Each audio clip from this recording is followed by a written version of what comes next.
Todo el mundo, por favor, váyase a Apocalipsis 1, del 10 al 20. ¿Ok? So, yo puse a todo el mundo a leer eso. Creo que lo mandé en un text ayer o antes de ayer, algo así, ¿no? So, y quiero que lo dejen en la Biblia y lo dejen ahí, porque todavía no vamos a entrar de lleno.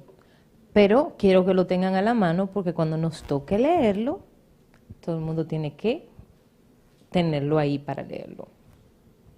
La semana pasada estuvimos hablando de qué? Estuvimos hablando de las controversias que hay en la iglesia actual sobre las famosas coberturas espirituales y las famosas paternidades espirituales.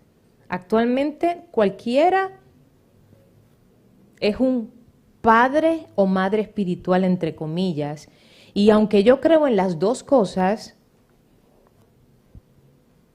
creo que no todo el mundo puede hacer tales cosas, porque esas son responsabilidades delante de Jesucristo. Entonces, tocamos ambas cosas y hablamos de que no existe Iglesia de Jesús, no existe tal cosa como iglesias hijas. No lo existe, es antibíblico. No lo hay. Particularmente yo pienso que cuando un pastor dice una iglesia hija, tiene mucho que ver con su propia vanagloria, con el deseo que tiene en su corazón de ser reconocido. ¿Todo el mundo me entendió? Bien. Un hombre no puede darle cobertura a una iglesia. Eso es sencillamente imposible. Un hombre no puede ser cabeza de una iglesia. Es antibíblico, porque la única cabeza que tiene toda la iglesia, y cuando me refiero a toda la iglesia en el planeta Tierra, quiere decir a cada iglesia establecida por Jesucristo, es Él. Él es la única cabeza. Él es la cabeza de la iglesia. Es Jesucristo la cabeza y tú y yo como congregación somos ¿qué? El cuerpo. Entonces, la cobertura, es decir, el diseño ministerial que tiene cada congregación, lo da Jesucristo, no lo da un hombre. Hasta aquí me doy a entender. La autoridad de un pastor sobre un grupo de creyentes no es cobertura espiritual. No lo es. Es la autoridad que Jesucristo ha delegado sobre un hombre o una mujer o una pareja de pastores para que ayude, eduque, corrija a las ovejas a las que Jesucristo ha predestinado para sí mismo. Es decir, los pastores no somos dueños de las ovejitas. Las ovejas son de Jesucristo. Solo que la diferencia es que nosotros somos responsables delante del Cristo de la gloria por tu vida espiritual como hijo de Dios. Pero yo no puedo aquí venir y decirle, mira Consuelo, el fin de semana te viene a mi casa que vas a limpiar mi casa.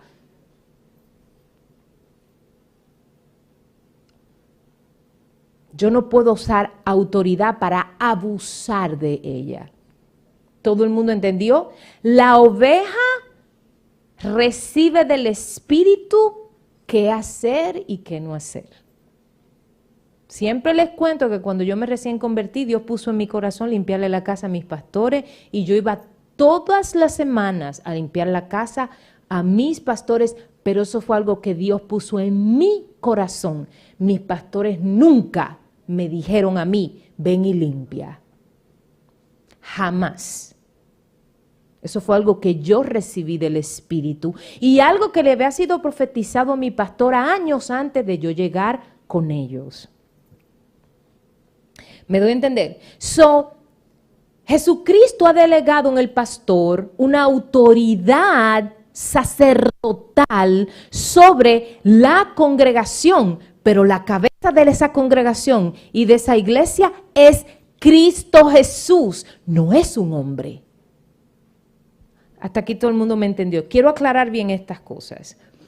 El Padre espiritual, sí, yo creo en la paternidad espiritual, pero no todo el mundo, aún los mismos pastores, están llamados a ser Padre espiritual. ¿Por qué?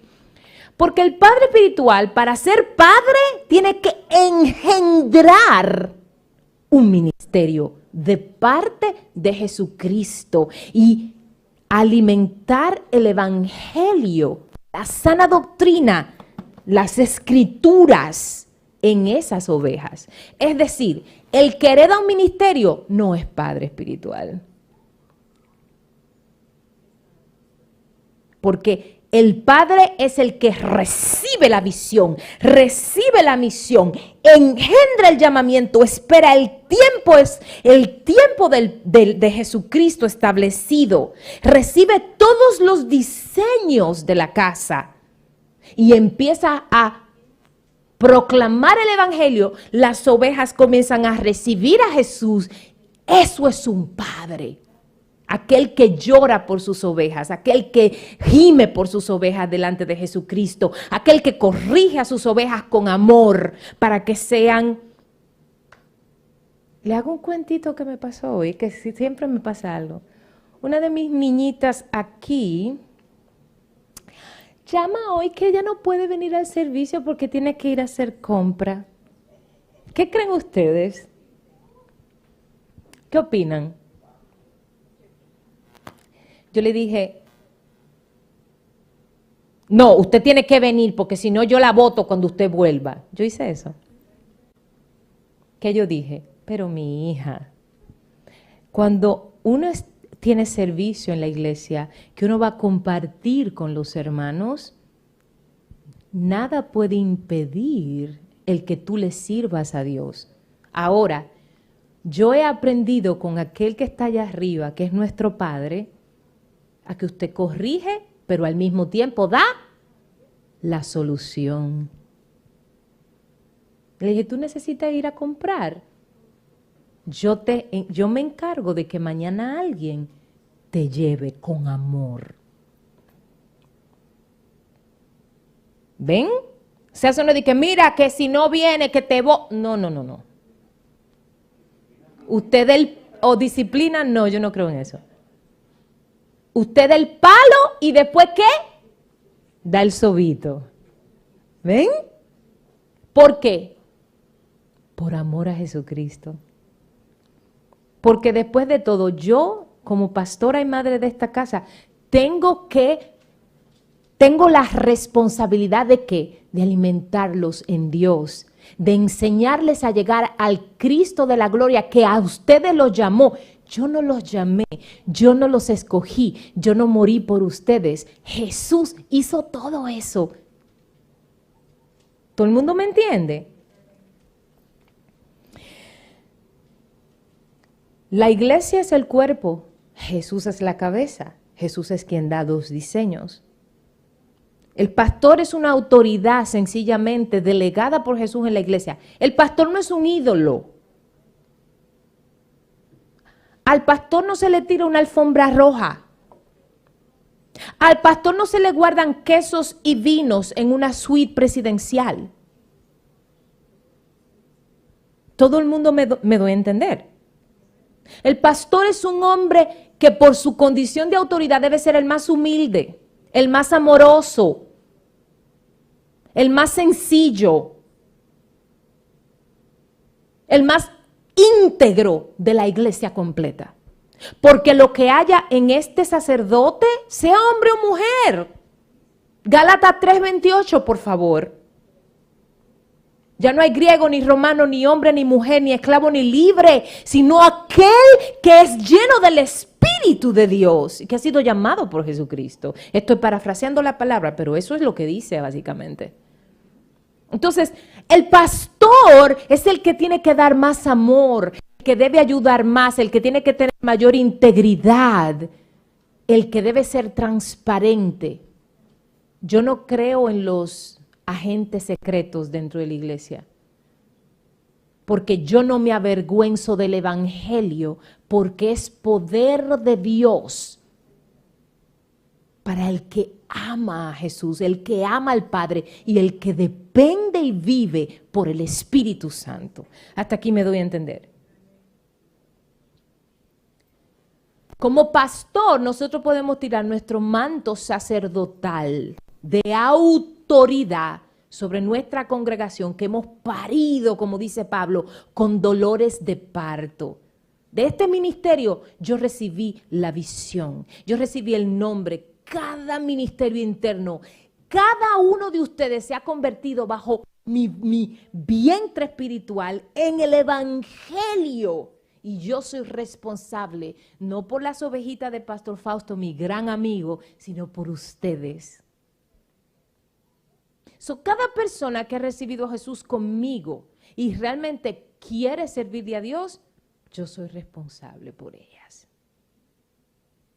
¿Me doy a entender? Por eso cuando usted tiene un problema, lo primero que usted piensa es llamar a su divinísima y preciosísima pastora. ¿Sí o no? ¿Sí? Y saben que mi cuota es una taza de café. ¿Sí o no? Yo no creo en ofrendas por ir a orar a una casa de una oveja. Yo no creo en ofrendas por casar parejas. Yo no creo en ofrendas, no, cuotas, porque eso se hace por amor. Ahora, si usted quiere darle una ofrenda al ministerio, hágalo individualmente, de usted con Dios. Pero no es bíblico que un pastor cobre por un servicio que debe hacer por amor, porque el ministerio es servicio. Un ministro es un servidor en el nombre de Jesucristo. Eso es un pastor. Como pastores, nosotros podemos tirar el manto de autoridad sacerdotal que Jesús nos ha prestado. Porque les recuerdo, digo prestado, les recuerdo que cuando nos vayamos, nos vamos sin siquiera este cuerpo físico. Nos vamos solo de forma espiritual. O sea que hasta este caparazón que tenemos, el mío más bonito que el de ustedes, por supuesto, lo dejamos aquí, porque esto es físico. Hasta aquí me voy a entender. ¿Qué le pasa a este micrófono? Cuando nosotros colocamos nuestro manto de autoridad sobre una oveja o sobre un grupo de ovejas, es para ejercer por el Espíritu de Dios la autoridad que Cristo nos ha dado y nos ha delegado. Y el propósito mayor de un pastor es cuidar esas ovejas y formarlos para que aprendan a ser hijos del Rey, hijos del Padre. Aprendan a orar, aprendan a ayunar, aprendan a depender del Espíritu de Dios que habita en ti y en mí. En algunos en un nivel, en otros en otro, unos reciben más que otros, pero ese es el propósito del pastor. Miren, Jeremías, no lo busquen, solo anótenlo. Jeremías 23:4, Jeremiah 23:4, dice, y pondré sobre ellas, o sea, las ovejas, pastores que las apacienten y no temerán más, ni se amedrentarán, ni serán menoscabadas, dice Jehová. Honestamente, si cada uno de los que han tenido, de los que tenemos el llamado pastoral, supiéramos el gran peso de responsabilidad que nosotros tenemos en la regeneración de una alma, una. Imagínense ustedes aquellos pastores que tienen miles y miles de ovejas en una congregación.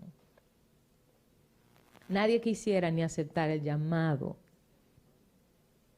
porque realmente nosotros tenemos la responsabilidad de regenerar, de enseñar la palabra, de enseñarles a ustedes a orar, de enseñarlos a ayunar, de enseñarles la sana doctrina.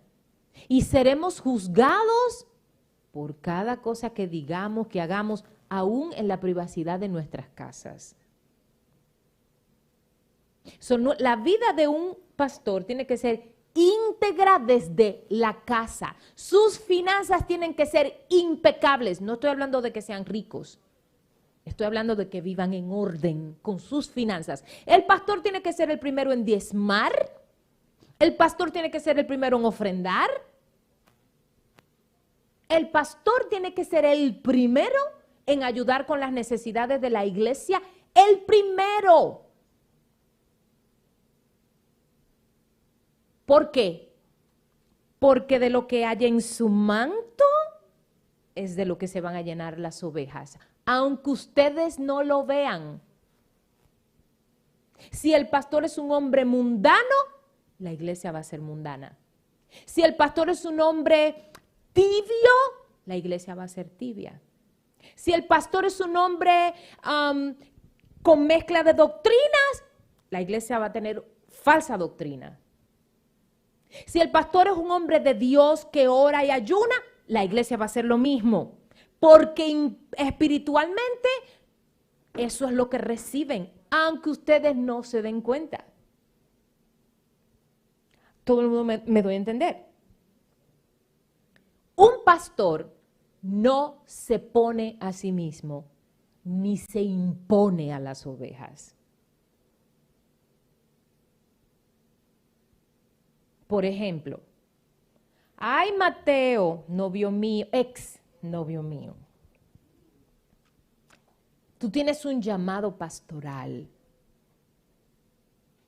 Señores, yo he visto personas, la he visto yo, que le han profetizado, tú tienes un llamado pastoral y al mes dejan las iglesias donde están, se llevan 2 o 3 personas de esa iglesia, forman una iglesia en su casa y al año, a los 2 años, no hay iglesia. ¿El llamado se fue? No. Pero entre el llamamiento, la formación del llamado, los estudios y la preparación que uno debe tener para ese llamado a nivel de intelectualmente, hay que estudiar teología, hay que estudiar para ser un ministro. Hay una formación de carácter y un nivel de santificación que un pastor debe tener para el llamado. Dios te da la promesa, pero tú tienes que esperar el tiempo de Dios en el cual tú vas a ser como futuro pastor, moldeado, limpiado, santificado, más las partes teológicas, los estudios. Un pastor no puede pararse aquí a adivinar porque eso es adivinación. Lo que daría sería falsa doctrina. Ahora mismo yo me enteré de que una iglesia a quien yo aprecio mucho, el pastor se retiró y dejó un joven que no estaba listo. Y la iglesia se le está derrumbando. Yo soy testimonio. Era el 2003 cuando Dios me dio toda esta visión. Y yo y Fior saben que este ministerio se abrió legalmente en enero del 2008. 5 años. Y en esos 5 años yo estudié, me preparé, Dios moldeó muchísimo mi carácter. Y después que yo establecí, incorporé todo esto legalmente, entonces empecé a orar para ver cuándo era el tiempo para buscar rentar un lugar. 6 meses más, junio del 2008. Mi esposo me dejó en octubre del 2010, se fue. Y todavía Dios nos ha sostenido. Han pasado 10 años y todavía estamos aquí. Si mi llamado pastoral no hubiese sido de Jesucristo, eso lo saben los Puels, los Santiago, Josefina, Anthony. Esta casa hace mucho tiempo que no existiera, porque solamente con el tipo de vituperio al que nosotros, especialmente yo, hemos sido sometidos, es para que esta casa no tuviera ni siquiera, pero ni siquiera en respiro. Díganme mis hijos que están conmigo de hace muchos años, ¿sí o no? Cuando Jesucristo llama a un pastor y forma un ministerio, Jesucristo lo respalda siempre que el pastor se mantenga en santificación. Porque eso, yo soy un testimonio caminante y yo no soy digna. Ahora, no todas las congregaciones han sido llamadas por Jesucristo. ¡Bam!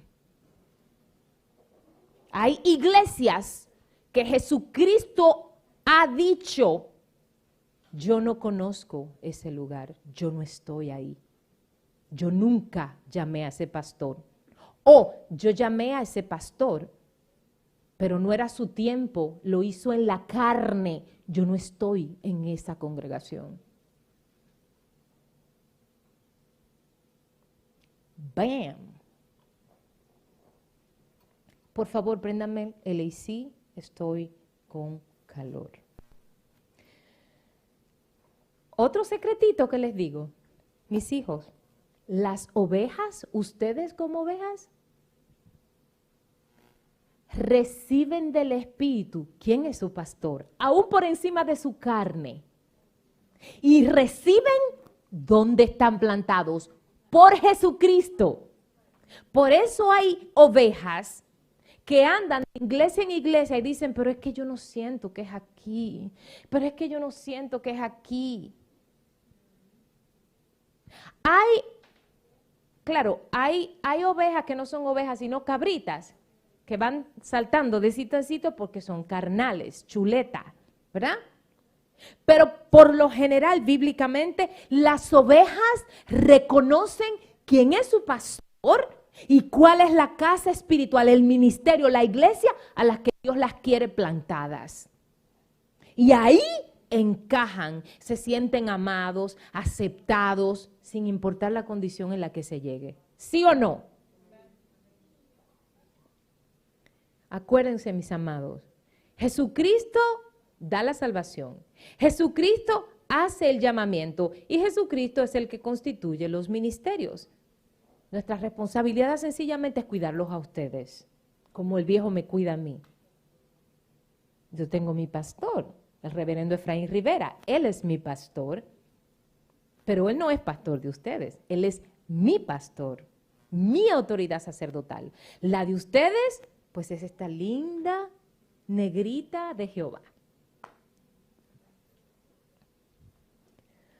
El trabajo de un pastor no es un trabajo dominguero, es un trabajo espiritual y moral.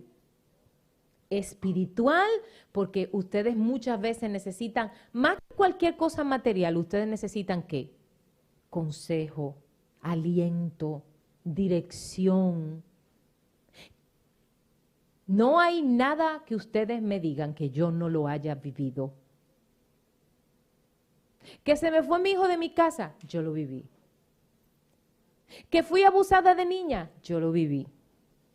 Que me dejó mi marido, yo lo viví.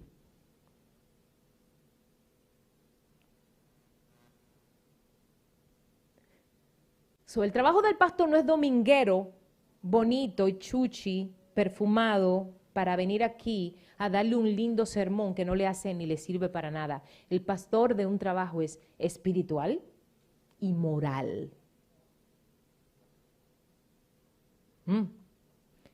La iglesia no es sobre el pastor, es sobre Jesús. La iglesia no es del pastor, no es centrada en la persona del pastor, es centrada en Jesucristo. Porque después de todo, Jesús es el que nos da la salvación. Jesús es quien nos hace el llamamiento. Jesús es el que nos prepara para ese llamamiento. Jesús es el que nos da el Espíritu y con el Espíritu nos da dones, nos da talentos, nos da capacidades y nos deja hacer cosas que ni soñábamos que podíamos hacer.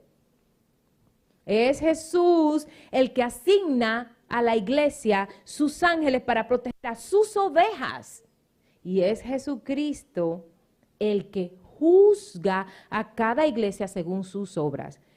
Por eso es que yo, en mi limitada opinión, siento, pienso y firmemente creo que nosotros no tenemos autoridad de juzgar a nuestros hermanos en Cristo, aún estén en anatema, aún estén en desorden delante de Dios.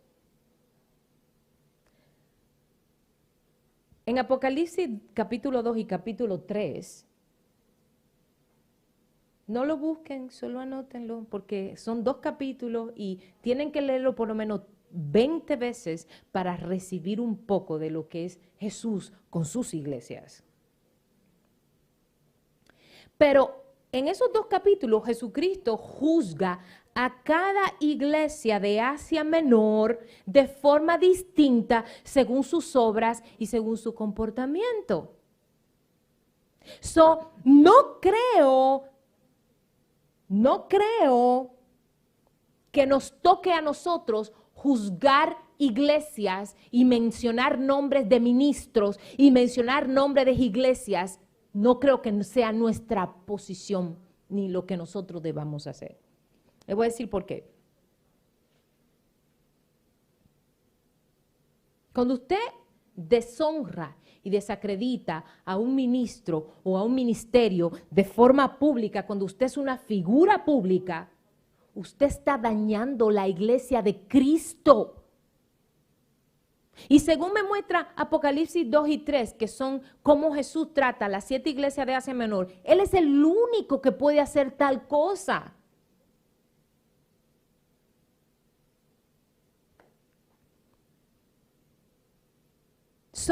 Yo jamás voy a estar de acuerdo con las críticas, las ovejas que se van a otras iglesias a hablar de los pastores donde estaban. Yo jamás voy a apoyar eso. Cuando aquí viene una oveja de otra iglesia que es muy extraño, y yo empiezo a notar como que, digo, discúlpame, mijo, pero yo no le permito a nadie aquí hablar mal de nadie, porque solamente el que ha sido vituperado entiende el dolor de lo que es un Judas. Y una persona que venga de otra iglesia hablando mal de su pastor, sin importar lo que le haya hecho, tiene ese espíritu, el espíritu de Judas. Y la traición en el mundo espiritual es una de las cosas que más terribles se pagan. ¿Recuerden cómo murió Judas? ¿Cómo murió Judas? El asuntito no fue que se ahorcó, el asuntito fue que fue atormentado al grado que el tormento que tenía lo llevó a suicidarse y irse directico para el infierno. ¿Quedarnos callados ante lo que vemos mal dentro de las congregaciones? No. Por favor, van 2 veces. Préndame el aire acondicionado. Muchas gracias. ¿Quedarnos callados a las cosas que vemos fuera de orden? Jamás. Jamás. No me prendan los abanicos. Gracias. Quiero que escuchen esto y presten mucha atención. No podemos quedarnos en silencio cuando vemos una desobediencia, un pecado. No podemos hacer eso porque entonces nos volveríamos partícipe. Ahora, para nosotros declarar públicamente un pecado, una desobediencia de otro ministerio, tenemos que ser guiados por el Espíritu de Dios estar llenos del temor de Dios, no dejarnos guiar por los sentimientos y las emociones almáticas, el enojo, el dolor, la ira. Y el único propósito debe ser la edificación de la iglesia de Jesucristo. Como ustedes pueden ver, ustedes pueden estar aquí y pueden ver algo fuera de orden en mi pastor de jóvenes, en Leslie Puel. ¿Verdad? ¿Qué usted hace? Ora. Porque Dios a usted no le va a revelar un pecado, un espíritu que opere, para que usted se vaya de chismoso a decírselo a cualquiera.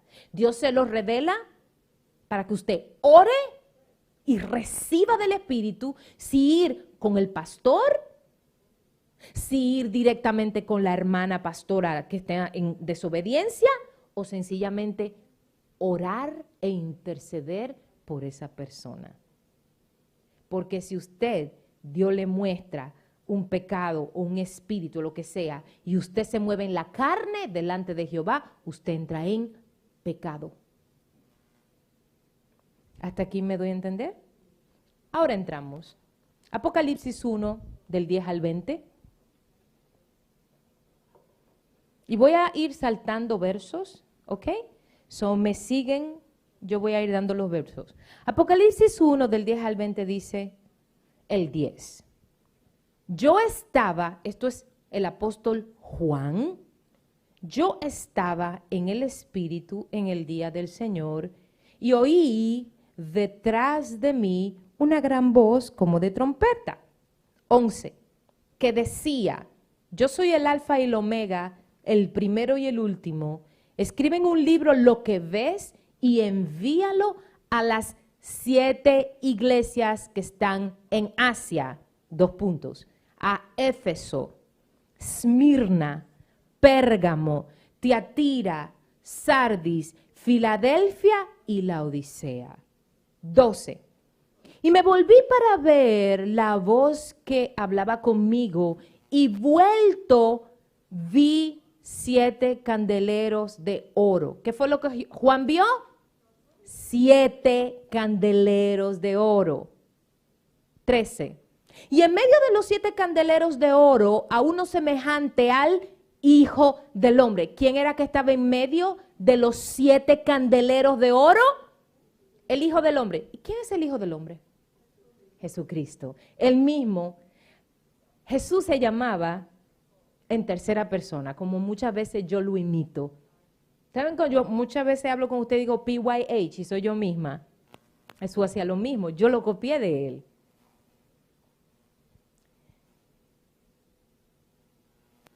Estaba el Hijo del Hombre, ¿verdad? Vestido de una ropa que llegaba hasta los pies y ceñido por el pecho con un cinto de oro. Vayan al 16. Tenía en su diestra 7 estrellas.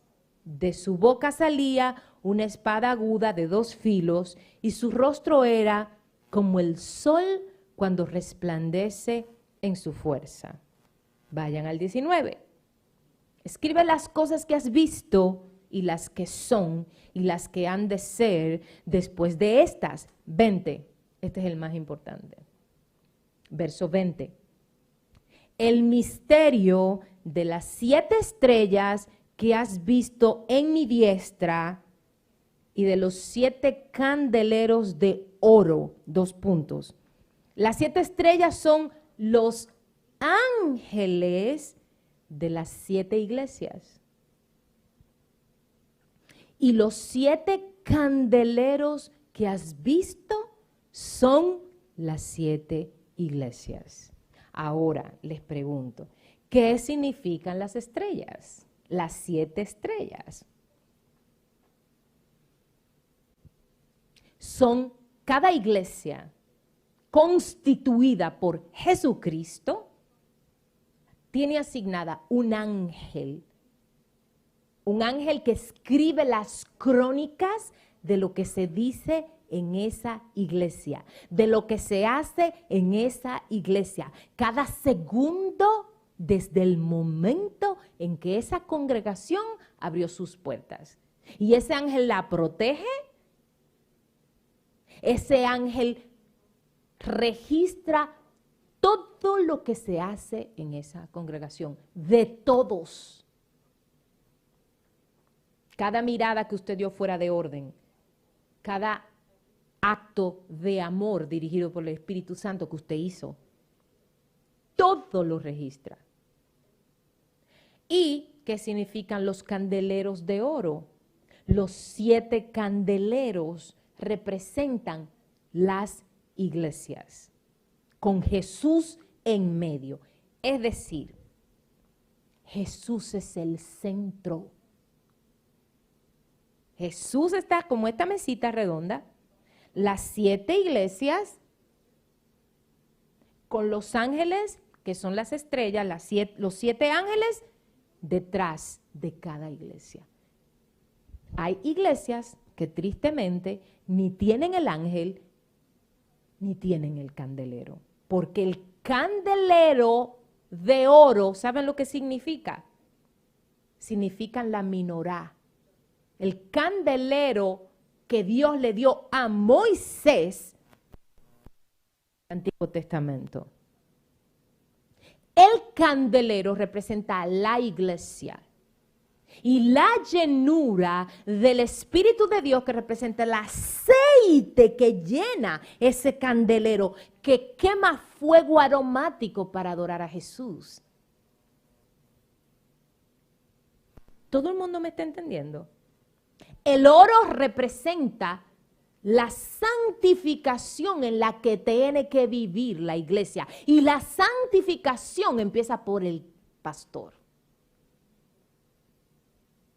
Cuando Satanás tumba al pastor, todo lo demás se cae como los dominó. Mientras el pastor se mantenga en oración y en ayuno, se puede derrumbar media iglesia, pero la iglesia permanece. Porque a Jesús le agrada el nivel de santificación, la vida que lleva a quien Él puso como autoridad ministerial. Hasta aquí todo el mundo me entendió. Por eso yo nunca voy a entender los famosos retiros de pastores. Porque mi viejito, el reverendo Efraín Rivera, tiene 80 años y no se ha retirado. Anda siempre ministrando. Sus hijos espirituales lo buscan en todas partes y él va donde lo invitan, donde sus hijos lo llaman y él va siempre y siempre está ministrando. Y tú lo llamas y él está disponible. Entonces, yo no creo en pastores que se retiren. Uno no se retira de un llamado, el llamado es de por vida. Y si este llamamiento pastoral es de por vida, eso es la sangre que a ti te alimenta. O sea, el llamado está en tu sangre, es como tu ADN espiritual. Eso es imposible tú decir, bueno, voy a retirarme del cuerpo, voy a decirle a mi corazón que se pare por 1 hora porque estoy cansado. Es imposible, es parte de ti. Aunque tú no quieras, el Espíritu Santo te empuja y te impone el cumplir con tu llamado. Es tu llamamiento, es tu gasolina espiritual, digamos así. ¿Tú entendió? Por favor, para la próxima, arrégleme este micrófono. Si nos vamos, por ejemplo, a Apocalipsis 2 y empezamos a leer el capítulo 2 y el capítulo 3, no necesito, pueden cerrarme las Biblias. Yo voy a estar explicando. Ahora voy a pararme en la pizarra y van a entender mucho mejor. Si nosotros leemos Apocalipsis 2 y Apocalipsis 3, donde están cómo Jesucristo pasa juicio sobre cada una de sus iglesias, ahora les voy a detallar cómo lo hace Él de la forma más sencilla posible. Fíjense, voy a utilizar la iglesia de Éfeso, quiero que escuchen. Apocalipsis 2:1 dice: escribe al ángel de la iglesia en Éfeso. ¿A quién es que Jesús le dice que escriba? Al ángel. No dice al pastor, no dice al diácono, dice escribe al ángel de la iglesia de Éfeso. Y así hace con cada iglesia. Escribe al ángel de la iglesia, la primera iglesia, Éfeso, el que tiene las 7 estrellas en su diestra, el que anda en medio de los 7 candeleros de oro, dice esto. Obviamente eso es Jesús.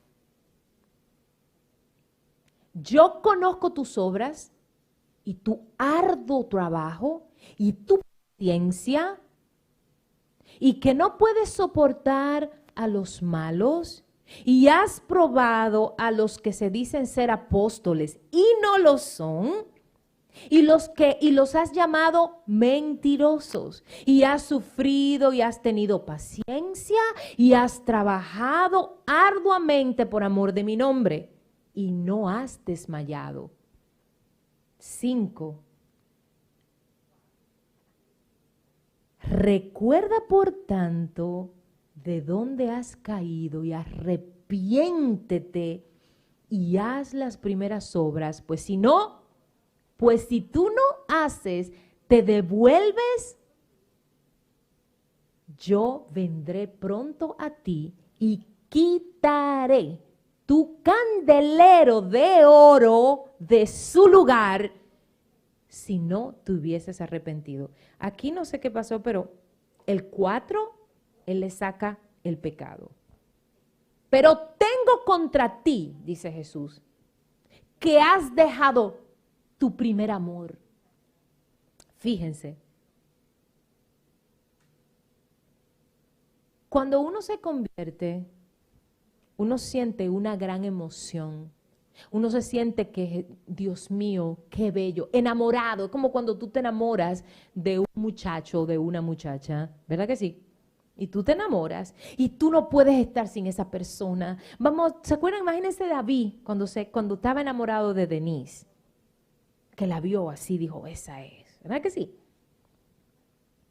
No, suspiraba por ella, pensaba en ella cuando trabajaba, cuando cocinaba, cuando se bañaba, porque está enamorado. Después que se casan, que tienen 2 o 3 años de casado, pues ya el enamoramiento como que va enfriándose, ¿sí o no? Ese enamoramiento, esa pasión, ese amor por Jesucristo que deberíamos tener todo el tiempo, se llama el primer amor.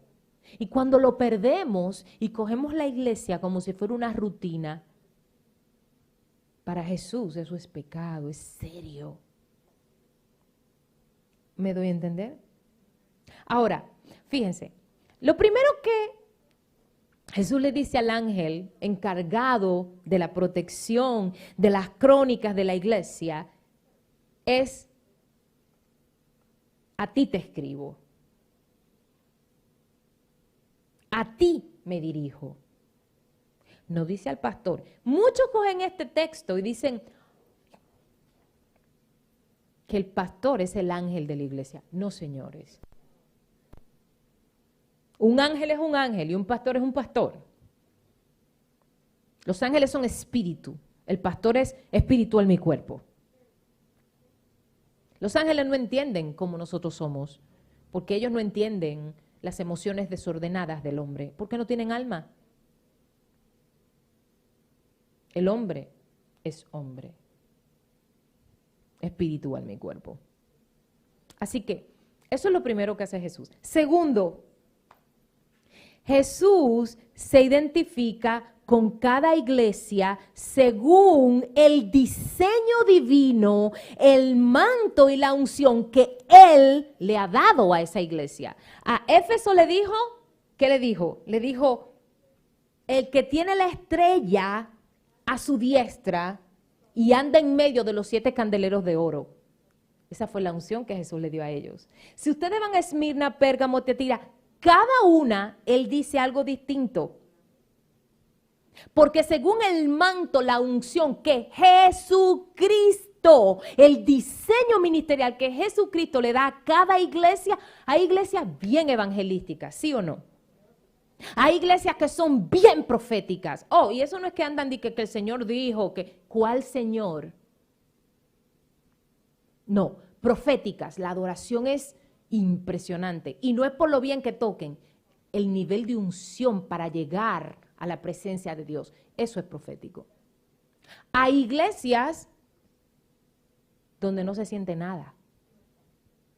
Hay iglesias enfocadas en la enseñanza, como nosotros, donde esto es más importante que un traje que yo tenga de 500 pesos puesto. O sea, esta pizarrita que yo misma compré hace como un año o dos, es más importante para mí que cualquier ropa que yo me pueda comprar de New York & Company. ¿Sí o no? Porque con esto yo a ustedes los formo. Lo único que usted y yo nos vamos a llevar cuando nos vayamos para arriba o para abajo es lo que aprendimos aquí.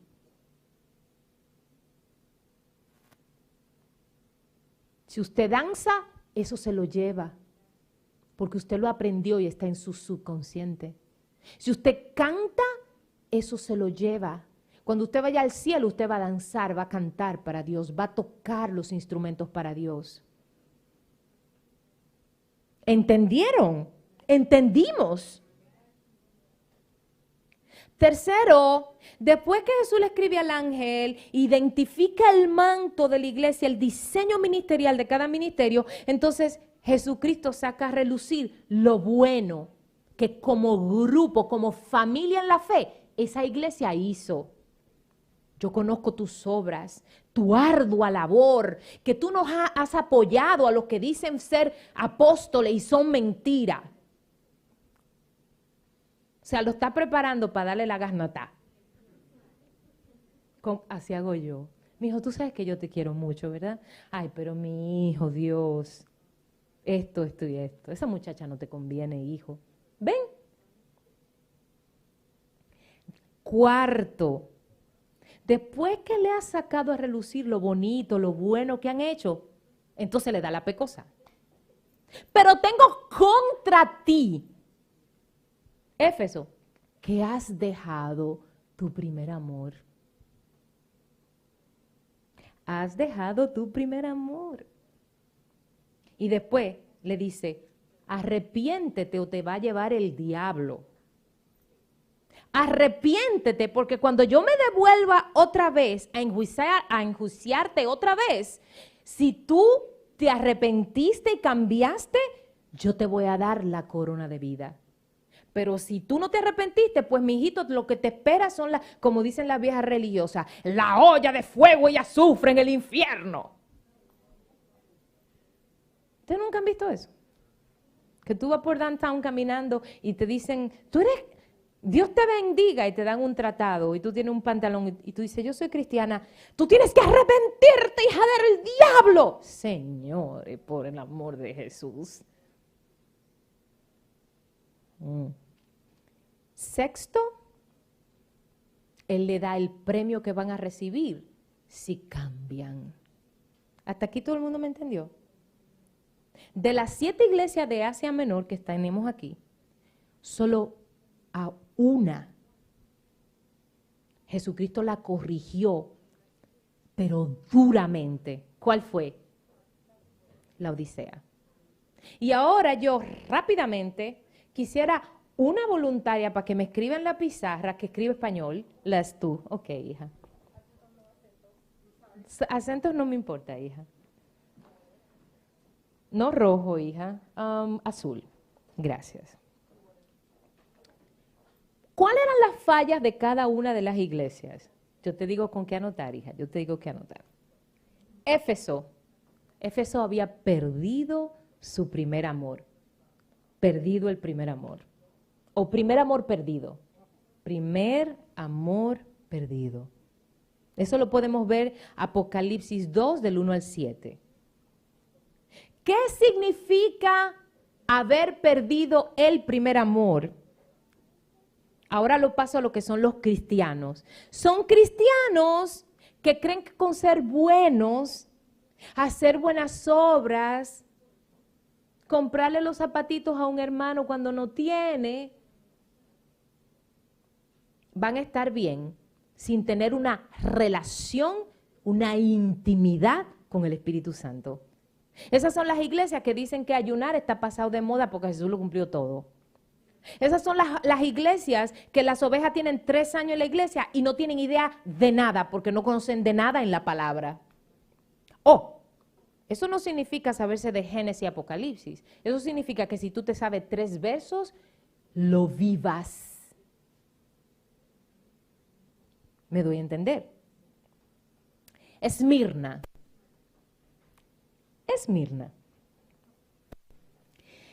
Esmirna, Jesús dijo que era la iglesia que es la iglesia que sufre pobreza.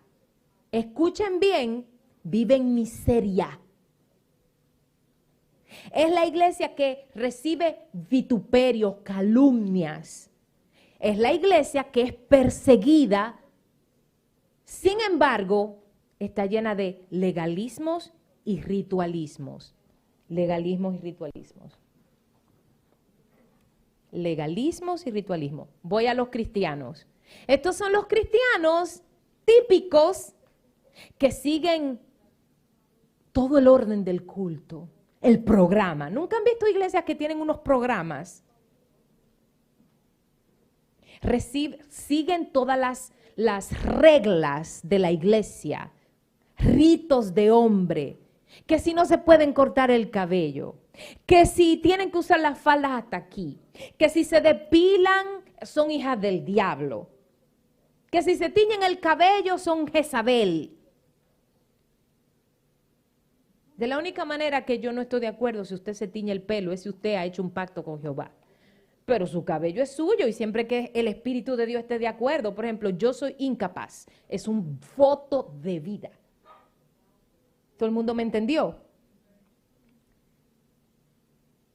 Iglesias donde el servicio es esto: 3 cánticos rápidos, 3 cánticos lentos, un corito para la ofrenda, un servicio y otro corito para irse.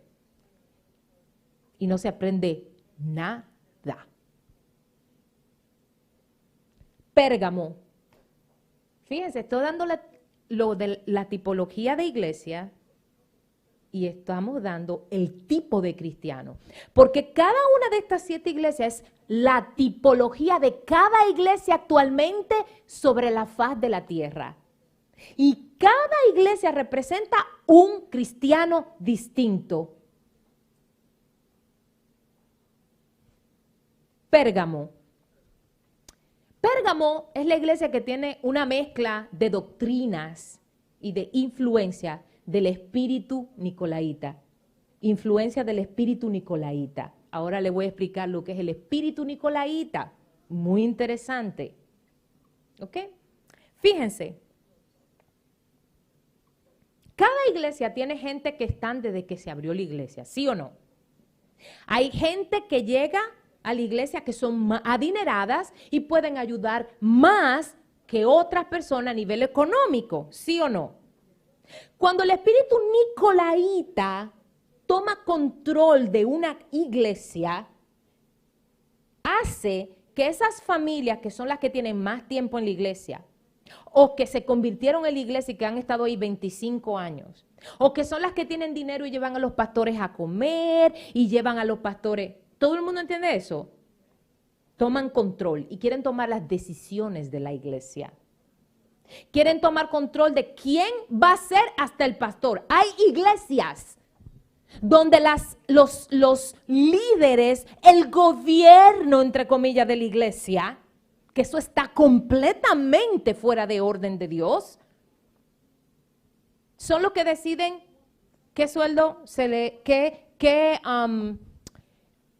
quién va a ser el liderazgo que va a tomar las decisiones, con cómo se va a gastar el dinero, cómo se van a hacer las actividades de la iglesia. Y familia, la iglesia debe tener una asamblea y un grupo de líderes, pero la decisión de todo la toma el pastor, porque después de todo, ni un diácono, ni un líder le va a dar cuentas a Jesús por lo que se haga en esa congregación, más que el pastor que Jesús estableció como autoridad. Es decir, esta es la forma en que yo me muevo en BDA. Yo tengo mi liderazgo,